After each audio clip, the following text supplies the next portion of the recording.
Bill Pannell, a black evangelical, died at 95. Pannell was born on June 25, 1929, to William and Olive Davison Pannell. He was the eldest of 8 children and was raised as part of a tiny black minority in Sturgis, Michigan. The census counted fewer than 200 black people in Sturgis in 1930. Some, like Pannell's stepfather, had jobs in Indiana but couldn't stay after dark. Pannell recalled he never heard the word racism as a child, yet felt its presence, stating, "I was aware that I was different and that the difference made a difference." A pastor's daughter invited Pannell to a party at Sturgis Missionary Church, where he found a community eager to embrace him. Pannell accepted Jesus as his savior, and he discovered a sense of worth and dignity. After high school, Pannell went to Fort Wayne Bible College with the encouragement and financial support of a black housekeeper named Mildred Bedford. She saved $500 and gave it to him, telling him to strike while the iron's hot. In Fort Wayne, he learned to preach the gospel, but received little education about the world. The young black man became an evangelist, traveling with white classmates to lead revivals. It gave Pannell another perspective on American racism. Christians were happy to have him lead singing, but wouldn't want him in their communities. Their silence handcuffed him to his suitcase, ensuring he never unpacked. At 25, he moved to Detroit to work under B.M. Nottage, a Plymouth Brethren minister. In Detroit, they founded several gospel chapels, where Pannell joined as an associate pastor. Pannell lived with Nottage and married his secretary, Hazel Scott, in 1955.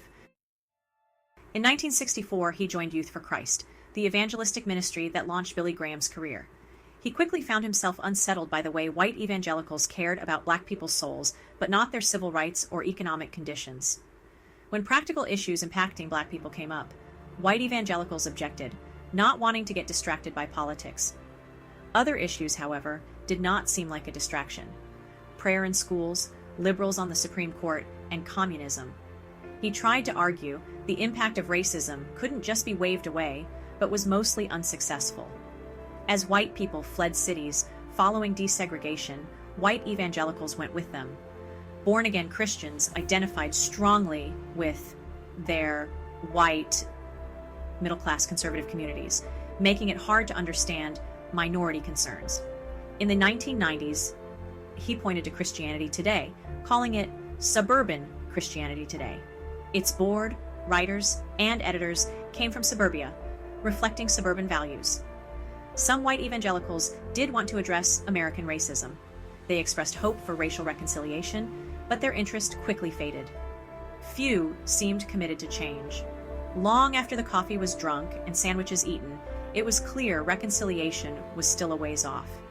He believed white evangelicals lacked the moral authority to evangelize black people. Ignoring racism undermined their ability to proclaim the gospel. "Don't preach love to me, especially if you intend I do all the loving," Pannell said. "What right has the oppressor to demand his victim be saved from sin? You may be scripturally correct, but you are ethically wrong." Pannell wrote his book on racism in 1968, the year Martin Luther King Jr. was assassinated. Pannell left Youth for Christ and joined a group of black evangelists led by Tom Skinner. Pannell thought he was done with white evangelicals. David Allen Hubbard, president of Fuller Seminary, asked Pannell to join the board of trustees. Pannell wasn't interested initially, but Fuller believed black leadership was essential, and Pannell joined the board in 1971. He became the first black professor in '74, running the African American Church Studies program. It was renamed the William E. Pannell Center in 2015. For more Christian news, subscribe to our newsletter.